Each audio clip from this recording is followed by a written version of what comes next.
Hello, Open Heaven. Roger Bretherton here. Really good to be with you this morning. Do you know, I know some of you really, really well and some of you hardly at all, but it is worth saying right at the start that Open Heaven has been such an important place for me over the years. I've been friends with Rich and Ness now, I think, for maybe 25 years or something like that. And I have to say that many of the things that have become really solid in my life in that time, things like discipleship and leadership and the importance of servanthood, and lots of things about how to do church, really, I think I owe to my contact with Open Heaven and with Rich and Ness particularly. So it's really, really lovely to be with you today and maybe just share a few of the things that I've been working on lately. So I'm talking about self-control today, and I don't know about you, but I've found that this period, so I'm speaking right now at this point in time, lockdown 2 just started yesterday.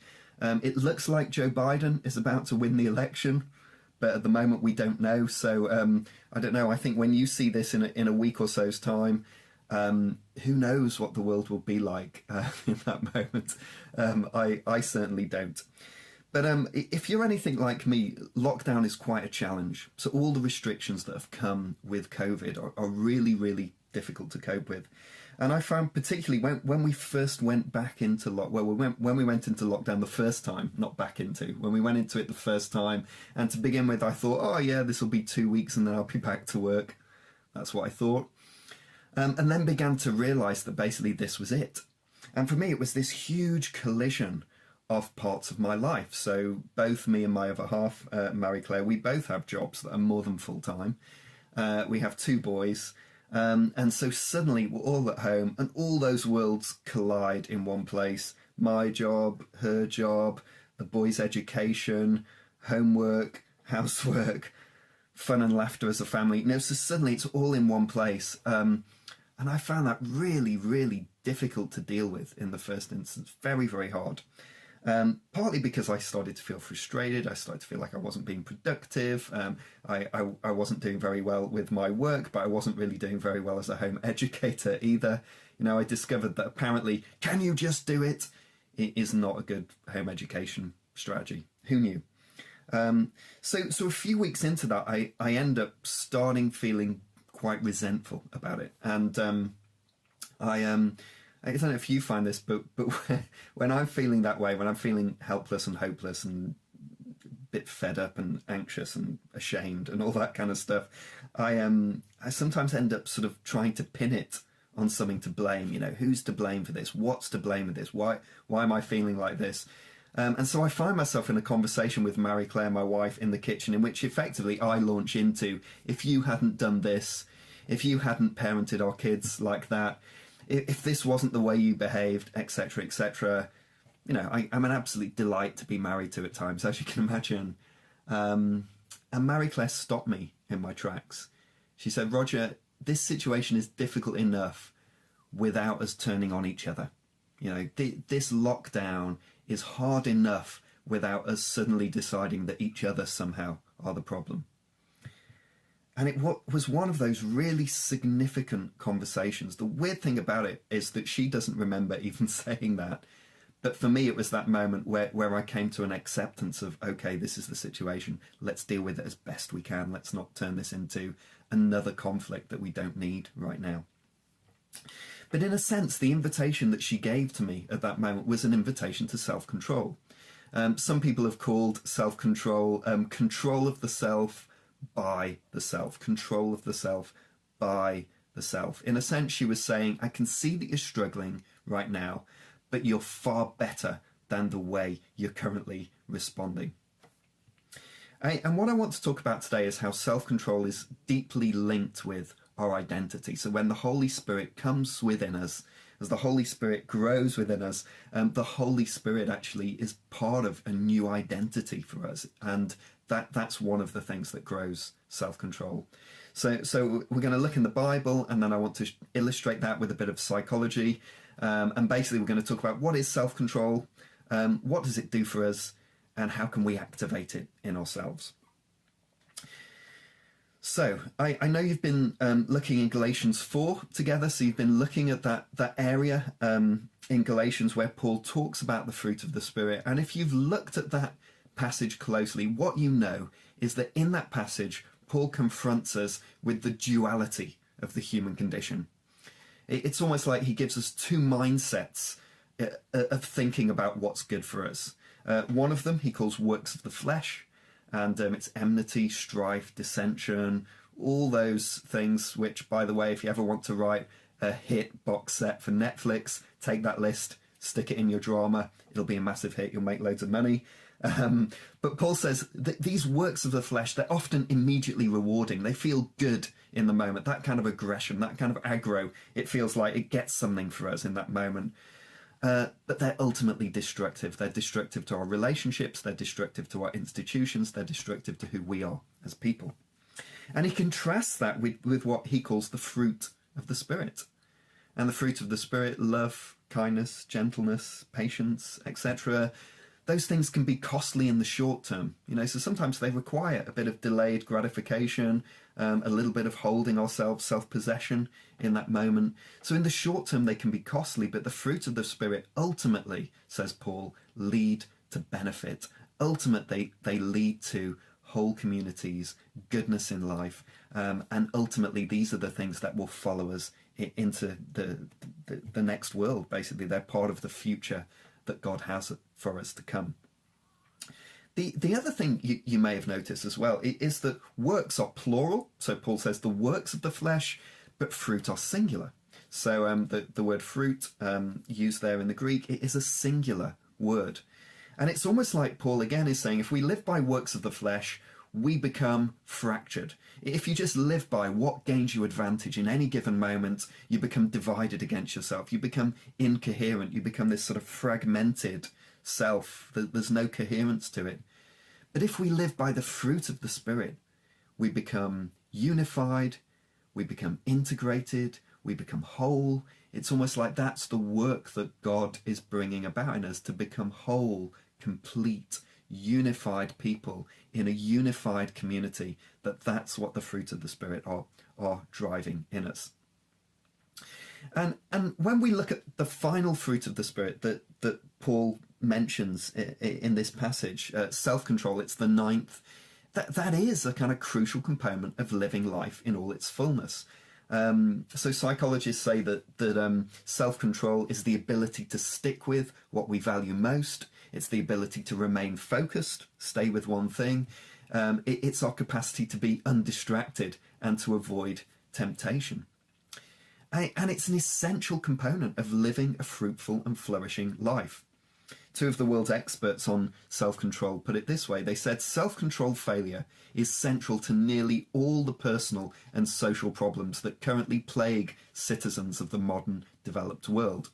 These problems include drug addiction and abuse, alcoholism, smoking, crime and violence, unwanted pregnancy, sexually transmitted disease, underachievement in schools, gambling, personal debt, credit card abuse, lack of financial savings, anger and hostility, failure to exercise regularly, and overeating. They're almost writing a list like Paul's works of the flesh, aren't they? It just goes on and on and on. So this idea that kind of needing self-control is actually a sort of solution to many of the problems that our society encounters. But the other thing is that we need self-control. Even if you're not thinking about those kind of problems, we need self-control much more often than we usually think. So there was one study done on people in the workplace, and it discovered that 20% of people in the workplace surveyed at any given moment are resisting some kind of temptation. But the temptations they're resisting are really funny. So number one was sleep in the workplace. Yeah, I get that one. Number two was food. I'm a bit bored with this. Let's get some cake. Number three is sex at work. And then number four, I mean, this research was done a little bit of a while back. I wonder if this would be number one now. Number four is sort of other online activities. So whether that's mobile phone use or watching Netflix or surfing the web or social media, that's a sort of fourth distraction. So even if we don't have sort of major problems in life, we may still find that actually distractions and therefore self-control are really relevant to us now. So when we look in the New Testament, there are at least two major Greek words that are used to describe self-control. Now, if you've watched the character course, you will know that I am no great Greek scholar. In fact, sometimes when I pronounce words from New Testament Greek, I sound like I'm ordering some furniture from IKEA. I think I'm giving you the New Testament word for hope, but to be honest, I could just be ordering a nice bedside table. I can't really tell. But be that as it may, there are at least two, maybe three actually, root Greek words in New Testament Greek that relate to self-control. None of them literally contain the word self or the word control. But the one used here by Paul, so used here in Galatians 4 that you're looking at, is enkratia. Enkratia, and it's the combination of two words, within and power. So it literally kind of means power within. Inner strength, if you like, strength over oneself. The other word used also by Paul quite often is the word sophrosune, and sophrosune comes from the word sophron, which is sozo, and phron. It literally means saved mind, or when they talk about mind, they sort of mean the whole inner person, really. So it's kind of the salvation of everything that's within you, if you like. And again, it's often translated self-control, or sometimes sober or sound-minded. So this is the word when Paul is trying to encourage his disciple Timothy to reach his potential, to really do what God has put on his heart. He writes to him in his second letter, he says, "For this reason I remind you to fan into flame the gift of God which is in you through the laying on of my hands." He famously says, "For God gave us a spirit not of fear, but of power and love and self-control." Usually when I pause there, some people will go sound-mindedness and other people go self-control, and that's because sophronosune can be translated in either direction, but it means self-control. So Paul seems to think that self-control is part of that unified way of being that begins to grow within us, that encroaches upon us when we start to live a life infused by the grace and the power of the Holy Spirit. And part of the reason for this is that when we're filled with the Holy Spirit gives us, yes, power and love within, correct, but also a new role, a new identity, a new authority, a new status. In fact, just earlier on in Galatians chapter 4, if you've read it, Paul has already said that God has sent the Spirit of his Son into our hearts, crying, "Abba, Father." So the Holy Spirit within us is crying back to God. And so he says this, "So you're no longer a slave, but a son. And if a son, then an heir through God." We have a new privileged identity and the power to live up to it. So that's why Paul could say God gave us a spirit not of fear, but of power and of love and self-control. We don't operate self-control because we're nice people scared of this really nasty God who might punish us. Self-control is growing within you because you are a recipient of a new identity, a calling, a destiny much greater than anything you could have come up with yourself. By the Holy Spirit, who you are called to become lives in you already, as part of who you already are. So who you're called to become lives in you already as part of who you are. And that's why self-control, like all the fruit of the Spirit, is part of this Spirit-filled identity that's been bestowed upon you as you came to Jesus. Now, one of the pieces of research that's been interesting me lately is that psychologists have been looking at various factors that improve self-control. And one of the things they've looked at is basically this idea that high-level thinking, so high-level construal, so thinking about ourselves on a high level rather than a low level, actually increases our self-control. So if we're thinking about ourselves at a high level, so if you think about your purpose, your calling, your identity. Think about some of your roles. Maybe you're a father or a mother. Maybe you're a son or a daughter. Maybe you're a friend. Think about maybe some of the professional roles that you have. Perhaps you're a teacher. Maybe you're a carer working, at home or in childcare. Maybe you're a nurse or a doctor or a lawyer or an academic, or we can name all these things. But when we think about ourselves, about what's our role, what's my identity, what's my purpose, that would be high level thinking.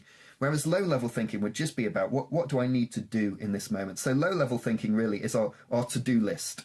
High-level thinking is our to-be list. Who am I becoming? Who am I? What I'm about. And psychologists basically do all kinds of horrible things to test how self-controlled people can be. So they get them to hold their arms in ice water, they get them to sit in pressure positions, they give them unsolvable puzzles that can't be solved and get people frustrated doing that. There's one study where people were made to watch funny videos without laughing. Another one where they were taken into a room where the smell of warm bread was wafting through the room, but they weren't allowed to have any. So all these ways that test people's self-control. And what they found is that level of control, that level of thinking has a massive impact on the amount of self-control people could then muster given a situation. So those who are asked to think before they go into situations like that about their purpose, their future, their identity, their role, demonstrate much higher levels of self-control than those who who are asked to engage in lower levels of control about what they had to do and their to-do list and things like that. In other words, what those studies show over and over again is staying mindful of who we are, what we serve, who we are called to be, the people we are responsible for is a crucial ingredient of self-control. Remembering who you are allows you to bring impulse control to lots of situations. And to be honest, there's loads of different ways of talking about self-control that we could have get into. But I particularly like this one because, well, firstly, it makes sense of all my experiences of both self-control success and self-control failure. You remember the story I told at the beginning about Marie Claire. You know, in a sense, what she did in that situation, she said, you're about to go into this place of rage and enmity and strife, and I'm just going to remind you that you don't have to do that you're someone different to that. And it was actually a really, really important reminder to me.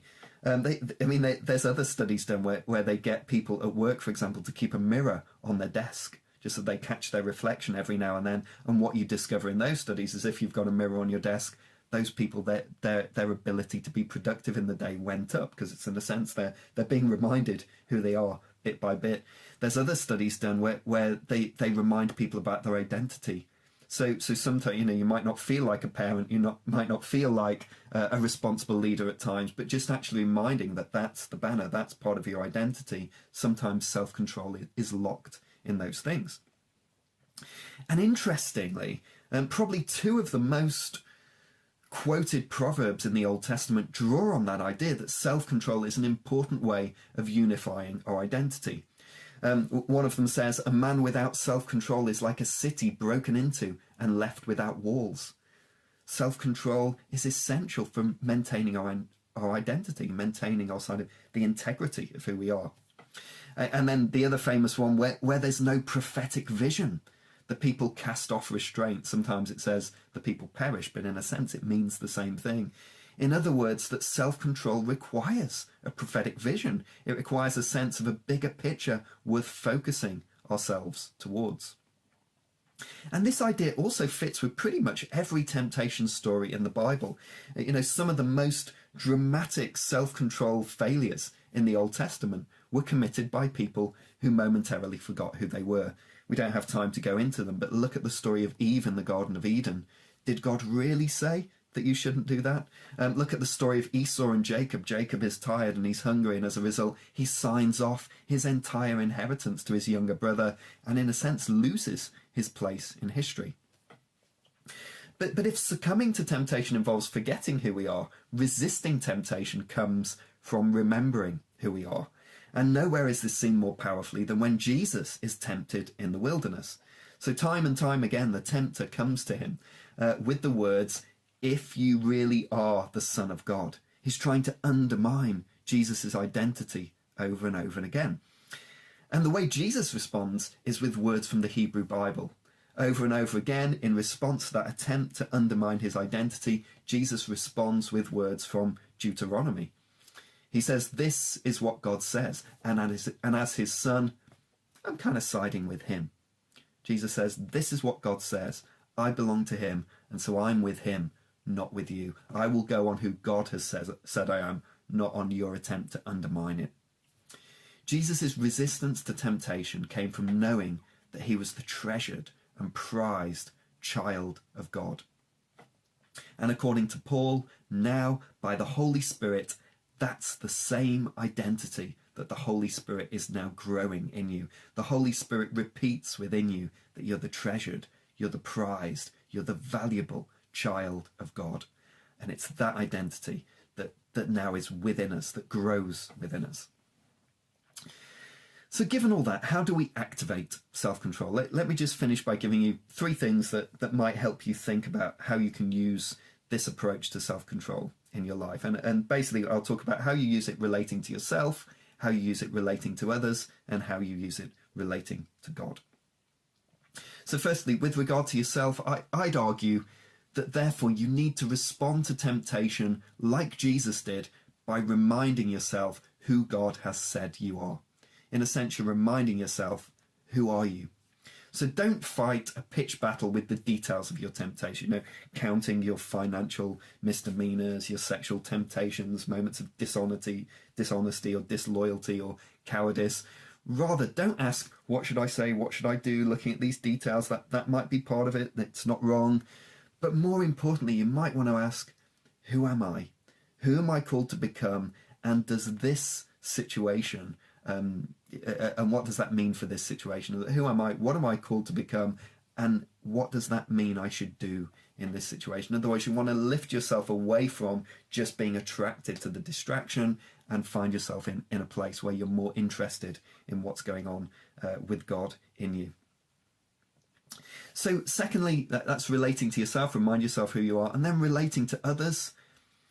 Form accountability relationships with people who believe something about you that sometimes you may struggle to believe about yourself. So don't know about you, but quite often I find that in the moments when I'm not at my best, I kind of forget my future. I forget my identity. I forget what I've been called to be. And that's where you can really slip up and make mistakes, because if you don't have that kind of identity, who cares? You can do whatever you like. But the interesting thing is that some people will say that the primary unit of self-control may not be the individual. It may actually be the group. It may actually be the group of people who hold you accountable for behaving consistently with the greatness to which you've been called. And what that means is, if you can have relationships like that, it means on days when you can't see the wood for the trees, you can allow other people to hold that identity for you. Sometimes we need people to hold hope for us because we've lost it. Sometimes we need people to hold love for us because we can't see that in that moment. And so I would say in relationships, try and find yourself in a group, in a community, whether that's with your family, with the people you live with, whether that's with your community at Open Heaven. Try and find yourself in a really good set of relationships that believe that about you, even on the days when you struggle to do so. So you can relate to yourself, remind yourself who you are. You can relate to others, get them to remind you who you are. And finally, in your relationship with God, I would say one of the best ways to build self-control, and indeed all the fruit of the Spirit, is to intentionally spend time enjoying your love relationship with God. As you know, Jesus talks about abiding in him and him in me. And in John 15, he says, "Whoever abides in me and I in him, he it is that bears much fruit." And that language is so rich and deep, and it's sort of difficult to get our heads around. But at least one of the things that Jesus is talking about in that language of him in us and us in him, it's the language of love. Because when I love and care for you, I care about what you think, I care about what you feel, I care about what matters to you ultimately, and therefore some part of you lives in me. And similarly, if you care for me, you care about what I think and how I feel and what matters to me, and therefore actually some part of me lives in you.